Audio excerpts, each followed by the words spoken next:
भारत के प्रधानमंत्री ने पहले रूस के अपने जिगरी मित्र व्लादिमीर पुतिन को चुनाव जीतने की बधाई दी। पहले उन्हें सोशल मीडिया एक्स पर यह बधाई दी गई और फिर उनसे फोन पर बातचीत करके उन्हें इस शानदार जीत की बधाई दी गई। लेकिन इन सब के बीच भारत के प्रधानमंत्री जिस तरह से बैलेंस बनाकर दुनिया में चल रहे हैं, वैसा ही कमाल एक बार उन्होंने फिर दिखाया है, क्योंकि रूसी राष्ट्रपति व्लादिमीर पुतिन से बात करने के तुरंत बाद पीएम मोदी की बातचीत यूक्रेन के राष्ट्रपति जेलेंस्की से बातचीत हुई। दोनों ही देशों के बीच यह बातचीत हुई है कि भारत यूक्रेन की पार्टनरशिप को कैसे मजबूत किया जा सके।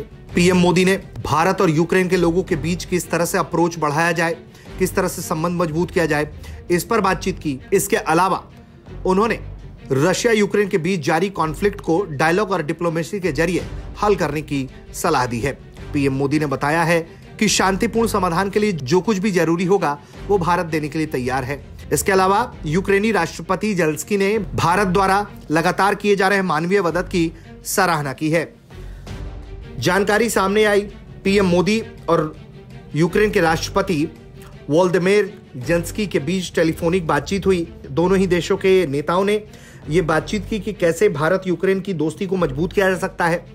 जिस तरह से रशिया यूक्रेन कॉन्फ्लिक्ट चल रहा है, जिस तरह से लगातार हमलों से यूक्रेन इस वक्त पूरी तरह से तबाह हुआ पड़ा है, उसे लगातार कई तरह की चुनौतियों का सामना करना पड़ रहा है, उसे लेकर भारत ने एक बार फिर से ये बात साफ और सधे शब्दों में कही है कि इस वक्त पूरा कॉन्फ्लिक्ट जो है उस पर बातचीत करके, उस पर आमने सामने बैठकर समाधान निकालने की जरूरत है।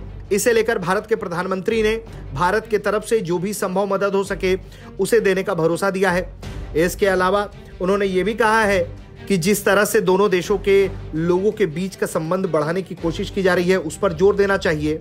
और इसके अलावा यूक्रेनी राष्ट्रपति ने भारत के मानवीय सहायताओं को लेकर जो कदम उठाए गए उसे लेकर उसकी सराहना की है, उसका धन्यवाद दिया है। और दोनों ही वरिष्ठ नेताओं ने आपस में बातचीत बनाए रखने, संपर्क में रहने का संकल्प भी लिया है। सबसे बड़ी बात यह है कि जिस वक्त पर यह बातचीत हुई है उस वक्त अभी ही रूस में राष्ट्रपति चुनाव पूर्ण हुए हैं, जिसमें रूसी राष्ट्रपति व्लादिमीर पुतिन को अभूतपूर्व समर्थन हासिल हुआ है।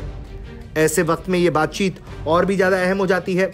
और जिस तरह से हाल के दिनों में चर्चाएं तेज हुई हैं कि रूस और यूक्रेन तनाव और ज्यादा तीव्र और संघर्षशील हो सकता है, ऐसे में यह बातचीत कई महीनों में अहम होती है। ब्यूरो रिपोर्ट, भारत तक।